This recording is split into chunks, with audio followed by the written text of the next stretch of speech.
कोकणातील प्रत्येक अपडेट जाणून घेण्यासाठी आजच माझे कोकणच्या सोशल मीडिया प्लॅटफॉर्मला लाईक, फॉलो आणि सबस्क्राईब करा.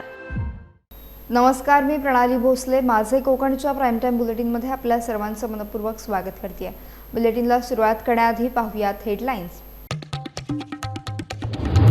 रत्नागिरीतील आंबेश्वरमध्ये घराला भीषण आग. शॉर्ट सर्किटमुळे घर जळून खाक. रोख रक्कम, दागिने आगीत भस्मसात. गोवंश हत्या करणाऱ्यांवर कठोर कारवाई. मकोका अंतर्गत कारवाईचा इशारा. गृहराज्यमंत्री योगेश कदमांची माहिती. कर्नाटक आंब्यामुळे देवगड हापूस धोक्यात. देवगड हापूसच्या नावाखाली फसवणूक. GI मानांकनावरून शेतकरी आक्रमक. आणि किल्ले सिंधुदुर्ग पर्यटन हंगाम यशस्वी. 5 लाखाहून अधिक पर्यटकांची भेट. 31 ऑगस्टपर्यंत वॉटर स्पोर्ट्स बंद. पाहुयात सविस्तर वृत्त. रत्नागिरी शहरानजीक असलेल्या आंबेश्वर गावामध्ये आज सकाळी 11च्या सुमारास शॉर्ट सर्किटमुळे राहत्या घराला भीषण आग लागली. संजय देवजी घाणेकर यांच्या भाड्याच्या घरामध्ये लागलेल्या आगीत घरातील सर्व साहित्य जळून खाक झालं. आगीत रोख रक्कम, दागिने, महत्त्वाची कागदपत्रे तसेच इतर घरगुती वस्तूंचे मोठ्या प्रमाणात नुकसान झाले. आग लागल्याचे लक्षात येताच स्थानिक नागरिकांनी तातडीने मदतकार्य सुरू केले. रत्नागिरी नगर परिषदेच्या अग्निशमन दलाने घटनास्थळी धाव घेत आग आटोक्यात आणली. दरम्यान स्थानिक नागरिकांनी प्रसंगावधान राखत घरातील गॅस सिलेंडर वेळेत बाहेर काढल्याने मोठा अनर्थ टळला. या घटनेत कोणतीही जीवितहानी झाली नसली तरी मोठ्या प्रमाणात आर्थिक नुकसान झालंय.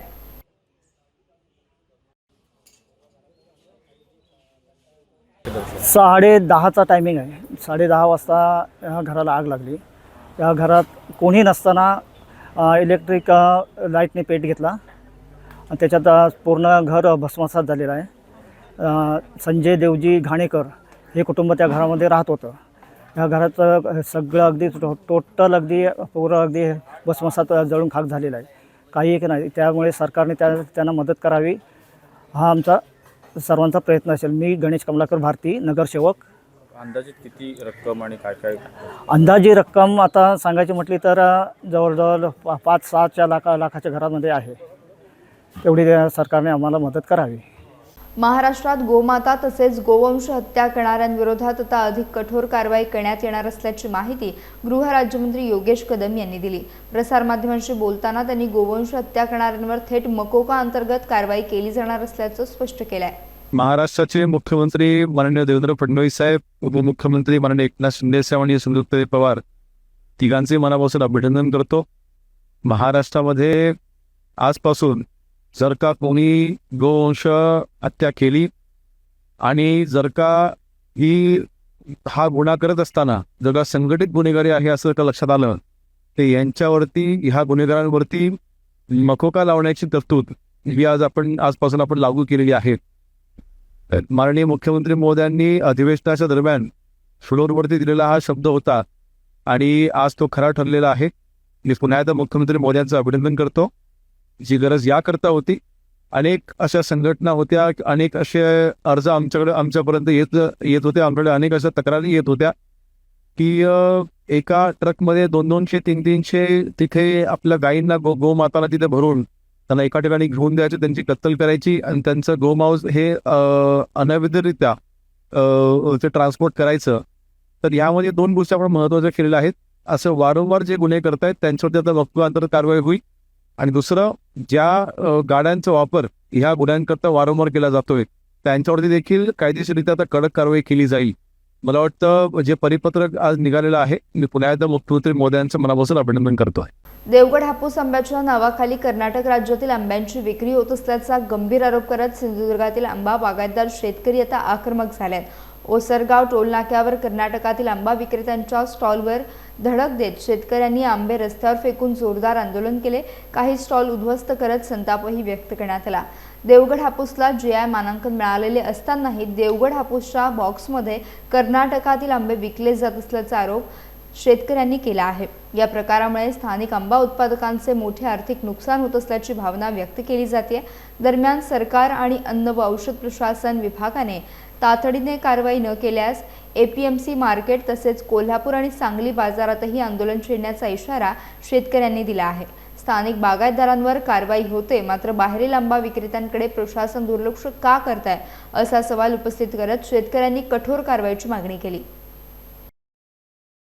हा देवगड हापूस आहे, हा गोलटा आंबा येतो आणि हा बघा हा याची जे हे टोक आहे ना हे लांब आहे, म्हणजे हा आंबा पूर्ण लांबट असा आंबा येतो.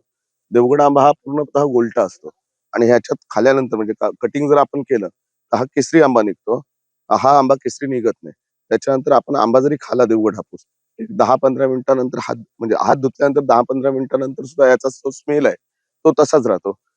या बाकीच्या आंब्याचा स्मेल राहत नाही. आणि हे जे वातावरण आहे इकडचं प्रॉपर देवगडचं, आंबा हा कोकण किनारपट्टीवरती सगळीकडे हापूसची झाडं आहे, त्याबद्दल काही हे नाहीये, शंका नाहीये. परंतु हे नैसर्गिक देणगी आहे की तो देवगडच्या आंब्याला जी चव आहे ही एक नैसर्गिक देणगी आहे. त्यामुळे देवगड हापूस हा जर ओळखायचा असेल तर हा गोलटा आंबा असतो आणि हा इतर ठिकाणचा आंबा जो येतो कर्नाटक वगैरे बलसाड वगैरे हा आंबा पूर्णतः लांब असतो आंबा. सिंधुदुर्ग जिल्ह्याचा जो मुंबई गोवा महामार्ग आहे, अगदी गोवा बॉर्डर पासून ते अगदी मुंबईच्या रायगड पर्यंत त्या ठिकाणी हे कर्नाटकचे आंबे विकले जातात, सर्रासपणे विकले जातात. आणि मुळात ते देवगड हापूस या नावाने विकले जातात. हा आक्षेप आमच्या सगळ्या शेतकऱ्यांचा आहे. तुम्ही तुमचा आंबा विका, पण तो देवगड हापूस म्हणून विकू नका. तुम्ही तुमचा आंबा विकून त्यात जर फॉल्ट निघाला तर साइड बाय साइड देवगड हापूस हा कुठेतरी बदनाम होत चाललाय आणि हे मोठं षडयंत्र आहे. देवगडच्या आंब्याला कुठेतरी जगाच्या नकाशावरनं गायब करायचं आहे की काय असा प्रश्न आम्हाला पडलेला आहे. कर्नाटक आंबा घुसखोरी करायला लागला होता म्हणूनच तर जीआय घेतलेला आहे. जीआय हे आमचं स्वतःच प्रोटेक्शन आहे. म्हणजे जसं एखादा मंत्री वगैरे प्रोटेक्शन घेऊन फिरतो का, तर त्याच्या जीवाला धोका असतो, तसंच हापूसला धोका निर्माण झाला म्हणून आम्ही जीआय घेतला की आम्ही कोणतरी वेगळे आहोत, आम्ही हापूस आहोत, आम्हाला आमच्या पद्धतीने विकायचा आहे आंबा. पण आता मार्केटमध्ये कसं होतं, तर वाशी मार्केटमध्ये आम्ही आमचे कच्चे आंबे पाठवतो, रत्नागिरीचे लोक पाठवतात, देवगडचे पाठवतात, सगळ्या बंदरांचे लोक पाठवतात. त्याच वेळी मोठ्या प्रमाणात कर्नाटकवरनं तो जो काही त्यांचा आंबा आहे हापूस सारखा दिसणारा तो क्रेट मधून येतो. तो किलोवर येतो, 30 किलोचा 25 किलोचा क्रेट असतो आणि 40 रुपये 50 रुपये 70 रुपये अशी त्याची किंमत असते. आणि तिथे देवगडचा किंवा रत्नागिरीचा आंबा विकणारे वर्षानुवर्षाचे दलाल, आम्ही त्यांना दलाल म्हणतो, कमिशन एजंट ते लोक आहेत, त्यांच्याच बाजूला हा आंबा येतो कर्नाटकचा. आणि ऍक्च्युली ते कोणी शेतकरी काहीच करत नसतात, ते आंबा म्हणून विकत असतात. आणि तिथे जे येणारे ग्राहक आहेत की तो आंबा खरेदी करतात. आंबा आमचा खरेदी केला की आमचं पॅकेजिंग नष्ट होतं, आमचा क्रेट असतो किंवा आमचा बॉक्स असतो त्याच्यातून आंबे बाहेर काढले जातात, आमची आयडेंटिटी तिथे संपते. मग तिथेच बाजूला बसून ते कर्नाटकचे आंबे आणि आमचे आंबे मिक्स करून सगळा व्यवहार चाललेला असतो. हा कृषी उत्पन्न बाजार समितीला इतक्या वर्षात दिसला नाही. उजळ माथ्याने चालू आहे. तिथे जर कोणी जाऊन शूटिंग केलं ना तरी सुद्धा त्याला दिसेल की कर्नाटकचे आंबे कसे भरले जातात. आणि कर्नाटकचे आंबे कमी पैशाने मिळतात, त्याच्यात 2-4 इकडचे आंबे घालायचे म्हणजे आंब्याची किंमत खाली येते अतिशय आणि कमी किमतीने तो विकला जातो आणि आमचाही आंबा कमी किमतीने घेतला जातो. अशा घाणेरड्या चक्रामध्ये आम्ही फुकटचे भरडले जातो. म्हणून त्याच्यासाठी जीआय ऍक्ट आलेला होता की त्याच्यात जेलपर्यंत घेऊन जाण्याची प्रोव्हिजन आहे. पण जीआय ऍक्टची अंमलबजावणी करायला लागते. जीआय ऍक्ट मध्ये कोणीतरी कंप्लेंट करायला लागते. ती कंप्लेंट झाल्यानंतर पोलीस स्टेशनला त्याची कंप्लेंट करायला लागते. पोलिसांना सुद्धा जीआय ऍक्ट समजावून सांगायला लागतो, कारण तो ऍक्ट काय आहे त्यांनाही माहिती नसतं. आणि असं झाल्यानंतर त्यांच्यावर कारवाई म्हणजे जेलपर्यंतची कारवाई आहे. जीआय ज्या संस्थांनी जीआय दिलाय त्या त्यांना नोटीस काढू शकतात, अशी मोठी प्रोसिजर आहे त्याला. पण मुळात कृषी उत्पन्न बाजार समितीच्या प्रिमायसिस मध्येच हे उद्योग घडतात. मग त्यांच्या प्रिमायसिस मध्ये ते आपला कायदा का लावू शकत नाही, हा परत आमचा प्रश्न आहे.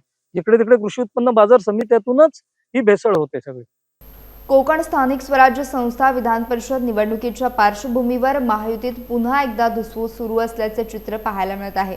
महाडमध्ये आयोजित पत्रकार परिषदेत शिवसेना पदाधिकाऱ्यांनी राष्ट्रवादी काँग्रेसचे माजी आमदार अनिकेत तटकरे यांच्या संभाव्य उमेदवारीला उघड विरोध दर्शवत शिवसेना नेते विकास गोगावले यांना उमेदवारी देण्याची जोरदार मागणी केली. यावेळी शिवसैनिकांनी आक्रमक भूमिका घेत महायुतीकडून शिवसेनेला उमेदवारी मिळाली नाही तर अपक्ष उमेदवार देण्याचा पर्यायही खुला आहे असा थेट इशारा मित्रपक्षाला दिला आहे. रायगड, रत्नागिरी आणि सिंधुदुर्गमधील बदललेली राजकीय समीकरणे लक्षात घेता या जागेवर शिवसेनेचाच दावा मजबूत असल्याचे पदाधिकाऱ्यांनी सांगितले. दरम्यान या विधानांमुळे महायुतीतील अंतर्गत नाराजी पुन्हा एकदा समोर आली असून आता अंतिम निर्णयाकडे सर्वांचं लक्ष लागलं आहे. आणि आग्रह आहे आदरणीय नामदार एकनाथ शिंदे साहेबांकडे ही उमेदवारी शिवसेनेला मिळावी. त्याचबरोबर या ठिकाणी आमचे विकास गोगावले यांना उमेदवारी देण्यात अशा प्रकारचा आमचा हट्ट आज आहे. या ठिकाणी प्रत्येक वेळेला भरत गोगावले अन्याय होत गेलेला आहे, प्रत्येक वेळेला संघर्ष करावा लागलेला आहे.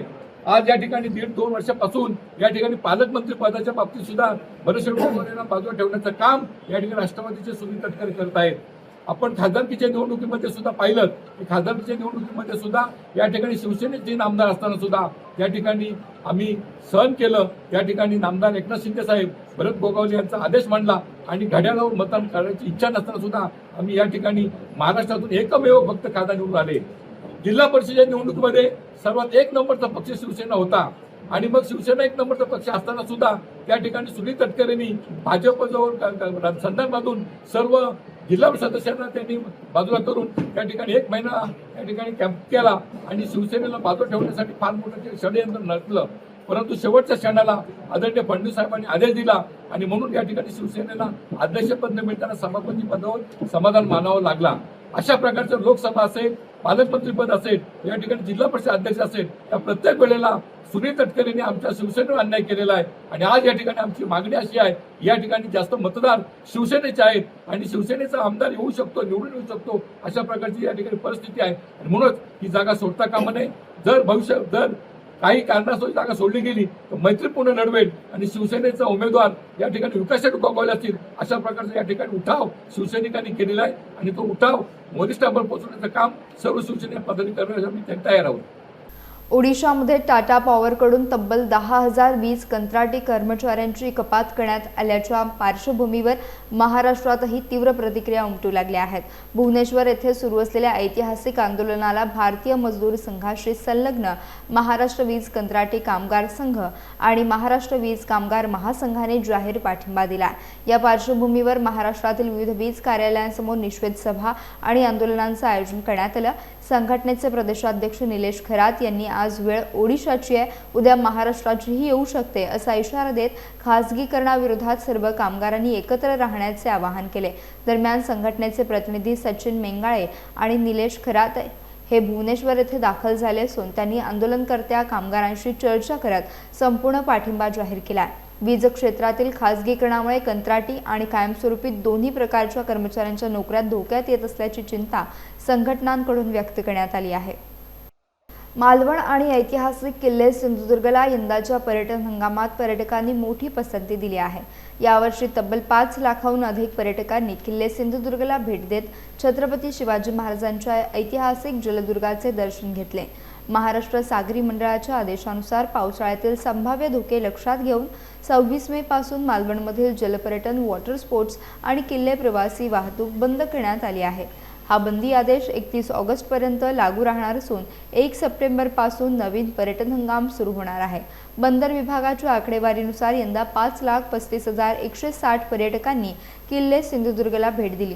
गेल्या वर्षीच्या तुलनेत पर्यटकांच्या संख्येत तब्बल 35,000ची वाढ झाली आहे. पर्यटकांच्या विक्रमी गर्दीमुळे हॉटेल व्यवसाय, स्कुबा डायव्हिंग, नौका विहार आणि इतर पर्यटन व्यवसायांना मोठा फायदा झाल्याने व्यावसायिकांमध्ये समाधानाचं वातावरण आहे.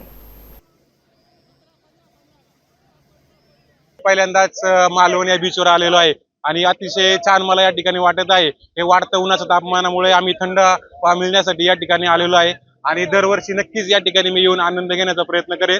आणि आपल्या महाराष्ट्र शासनाने हा सिंधुदुर्ग जिल्हा जो पर्यटन जिल्हा म्हणून घोषित केला आहे याचा नक्कीच आम्हाला अभिमान वाटत आहे.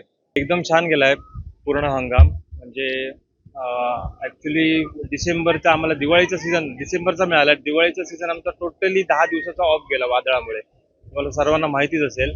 पण ह्या वेळेचा आताचा एप्रिल मेचा हंगाम हा अगदी चांगल्या प्रमाणात कस्टमर इथे आले. सगळ्यांनी अगदी 0 ॲक्सिडेंट आमच्याकडे होऊन ॲक्टिव्हिटी सगळ्यांच्याच व्यवस्थितरित्या झालेल्या आहेत. कोणालाही कसलाही अपघात नाही आहे आमच्या दांडी बीचला स्पेशली करून.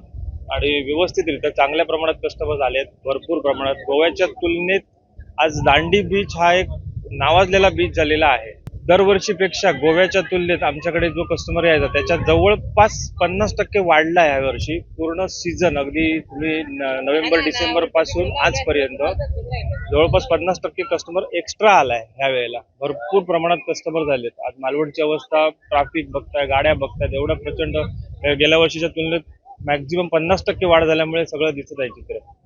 26 मे ते 31 ऑगस्ट पर्यंत आता हे पूर्ण आमचं शासनाने जो कालावधी दिलेला आहे बंदीचा त्यावेळेला बंद होणार आणि 1 सप्टेंबर ते 25 मे या कालावधीत आमचा पूर्ण सीझन चालू असतो. बस शासनाकडे एवढीच मागणी होती, जर वातावरण खरोखरच चांगलं असेल तर निदान एक तारीखपर्यंत तरी आम्हाला व्यवसाय करण्याची मुभा देण्यात यावी, एवढीच मागणी असेल सध्या तरी. अगदी काय 10 दिवस नाही मागत आहे, निदान 5 दिवस तरी, कारण किल्ल्यावर जाणारे पण कस्टमर भरपूर आहेत आणि ऍक्टिव्हिटीला येणारे पण भरपूर आहेत. शासनाने जरा 5 दिवस वाढवून अशी एक मागणी आम्ही करू इच्छितो सर्व व्यावसायिकांतर्फे.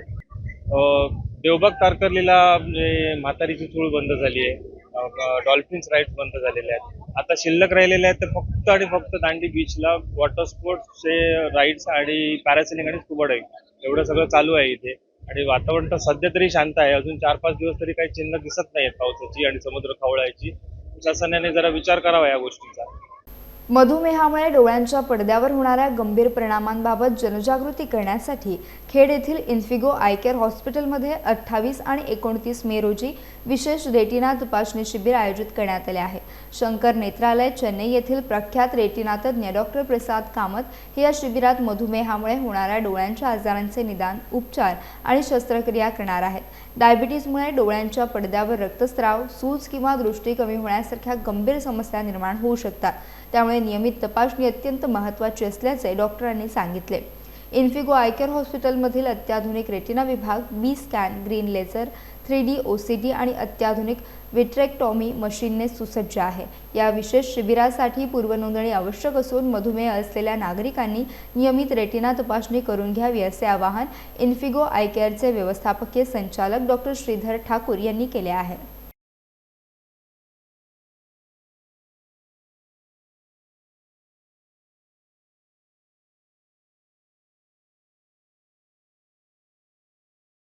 यासह बुलेटिनमध्ये वेळ झाली. इथेच थांबण्याची. भेटूयात नवीन बुलेटिनसह. तोपर्यंत तुम्ही कुठेही जाऊ नका.